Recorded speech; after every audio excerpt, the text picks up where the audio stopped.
ये तो हम सभी जानते हैं कि बच्चे को इस दुनिया में लाने का काम एक माँ का होता है और ये काम कितना मुश्किल है इस बात का अंदाजा लगाना भी मुश्किल है। इसीलिए तो कहा जाता है कि माँ से बड़ा कोई योद्धा नहीं होता। वहीं अगर बात जानवरों के बच्चों की करे तो यहाँ भी एक माँ को अपने बच्चे के जन्म के लिए कई परेशानियों का सामना करना पड़ता है। कई केस में तो बच्चे आसानी से पेट से बाहर भी नहीं आते, तो वहीं कुछ माएँ ऐसी भी हैं जो एक ही बार में कई बच्चों को जन्म दे देती हैं। ऐसे में आज हम आपको कुछ ऐसे जीवों से रूबरू करवाएंगे जिनका बच्चे देने का तरीका काफी अलग होता है।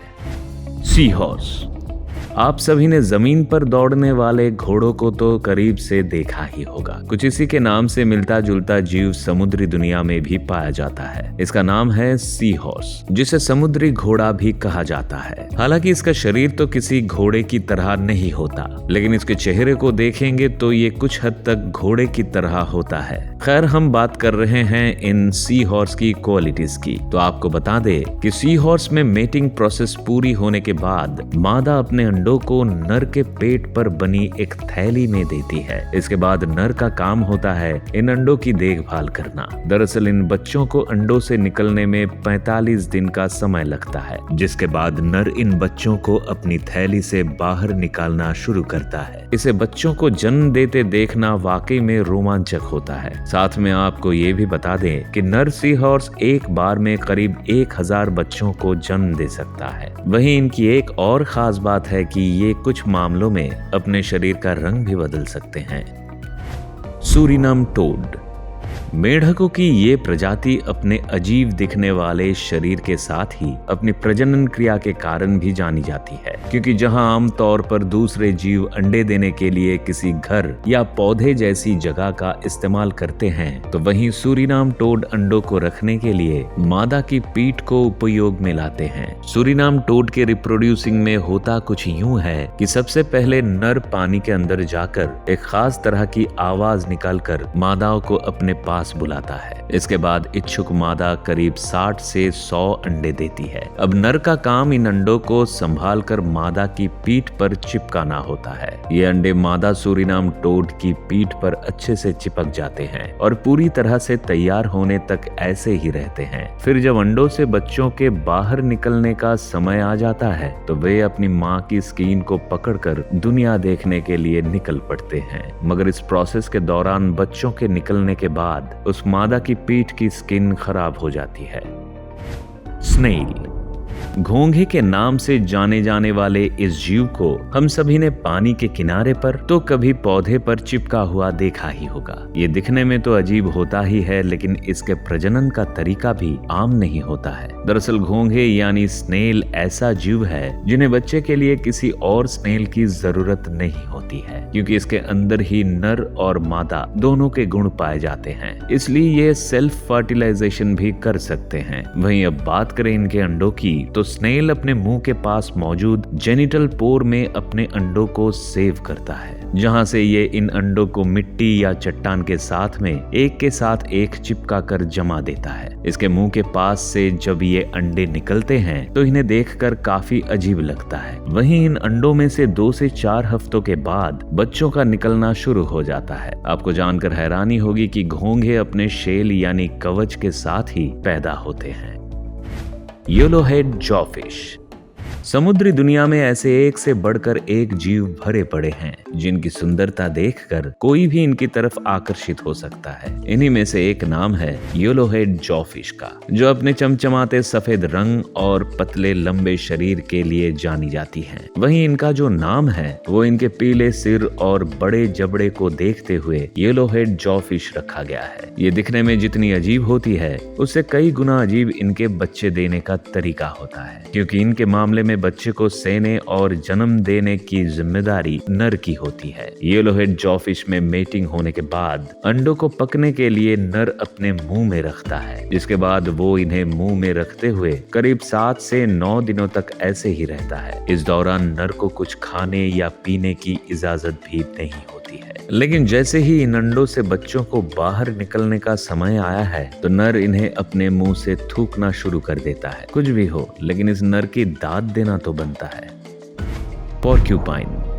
ये जानवर भले ही दिखने में छोटा होता है, मगर इसके पास एक ऐसा हथियार है कि जंगल के खूंखार जानवर भी इसके पास आने से पहले 10 बार सोचते हैं। शायद आप ये समझ ही गए होंगे कि हम इनकी पीठ पर मौजूद कांटों के बारे में बात कर रहे हैं, जो इतने नुकीले होते हैं कि जब इनका शिकारी इनके पास आता है तो ये उसे घायल कर देते हैं। लेकिन क्या आप जानते हैं कि एक मादा पोर्क्यूपाइन को अपने बच्चे को जन्म देते वक्त इन कांटों से ही काफी परेशानी होती है। दरअसल मादा पोर्क्यूपाइन के पेट में जब बच्चा छोटा रहता है तब तो ये कांटे सॉफ्ट होते हैं, लेकिन बच्चे के बढ़ने के साथ ही ये कांटे भी बढ़ते हैं, जो माँ के लिए मुसीबत बन जाते हैं। वहीं जब पोर्क्यूपाइन बच्चों को जन्म देती है तो उसके बच्चों के कांटे उसके लिए असहनीय दर्द का कारण तक बन जाते हैं। यानी पोर्क्यूपाइन की सबसे बड़ी खूबी ही ऐसे समय में उसके लिए परेशानी का सबब बन जाती है।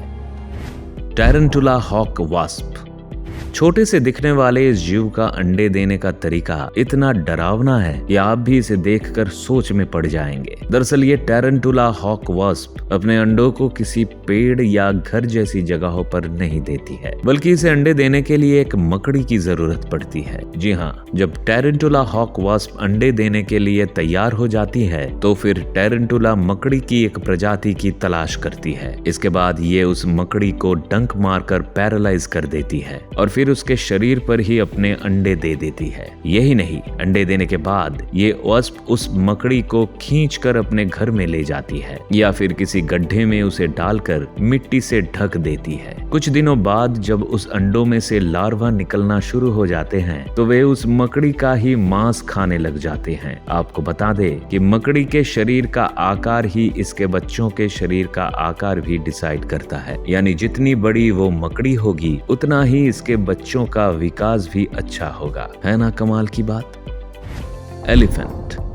हाथियों से तो हम सभी का अच्छा परिचय है। इन्हें हम अक्सर ही सड़कों पर घूमते या फिर चिड़ियाघर में देख ही लेते हैं। लेकिन क्या आप इस बात से वाकिफ हैं कि इस विशाल जानवर को भी अपने बच्चे को जन्म देने में काफी परेशानी का सामना करना पड़ता है। एक हथीनी को अपने बच्चे को पेट में करीब 22 महीने तक रखना होता है। इस समय उसे खुद का ध्यान रखने से लेकर इतना वजन लेकर ही अपने सारे कामों को अंजाम देने पड़ता है। हथीनी अपने बच्चे को खड़े होकर ही जन्म देती है। इस दौरान वो अपने साथी के तौर पर अपने झुंड से किसी और हथीनी को साथ रखती है, जबकि बाकी के हाथी पहरा देते हैं। जन्म देते वक्त हथीनी के पेट से सबसे पहले ब्लैडर बाहर आता है, जिसमें काफी मात्रा में तरल होता है। इसके बाहर आते ही पहले बच्चे का मुंह और फिर पूरा शरीर निकलता है। आश्चर्य की बात तो ये है कि जन्म के कुछ देर बाद ही ये बच्चा अपने पैरों पर भी खड़ा हो जाता है। जन्म के समय हाथी के बच्चे का वजन करीब 120 किलोग्राम तो लंबाई करीब 3 फीट होती है। जिराफ।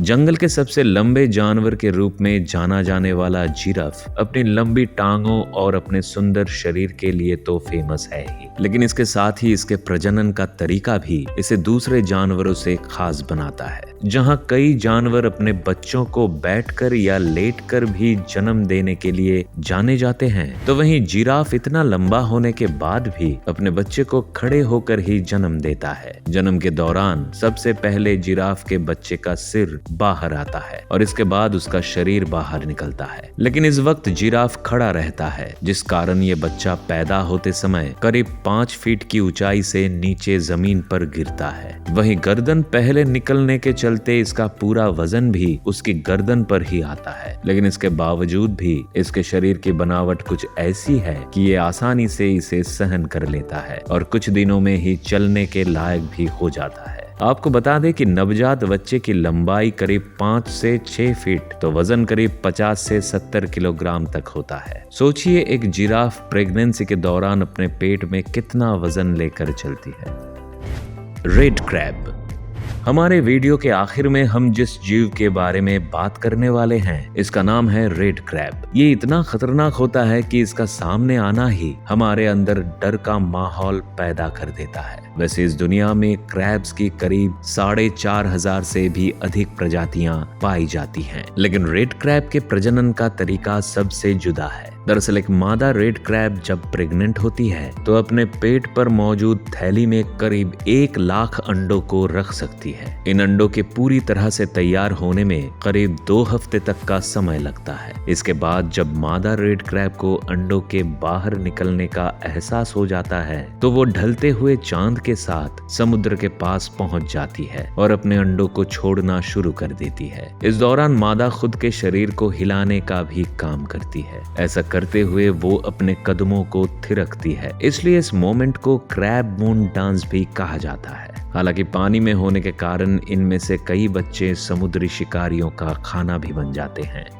प्रजनन के इतने सारे अजीब तरीके देखने के बाद ये तो कहा जा सकता है कि बच्चों को जन्म देना कोई आसान काम नहीं है और इन मादाओं को देखकर इनके साहस को एक सलाम देना तो बनता है। वैसे आपको ये वीडियो कैसी लगी हमें कमेंट्स में जरूर बताएं। अगर आपको ये वीडियो अच्छा लगा तो वीडियो को लाइक और चैनल को सब्सक्राइब करना ना भूलें। साथ में बेल आइकॉन भी दबाएं और नए वीडियोस का नोटिफिकेशन सबसे पहले पाएं।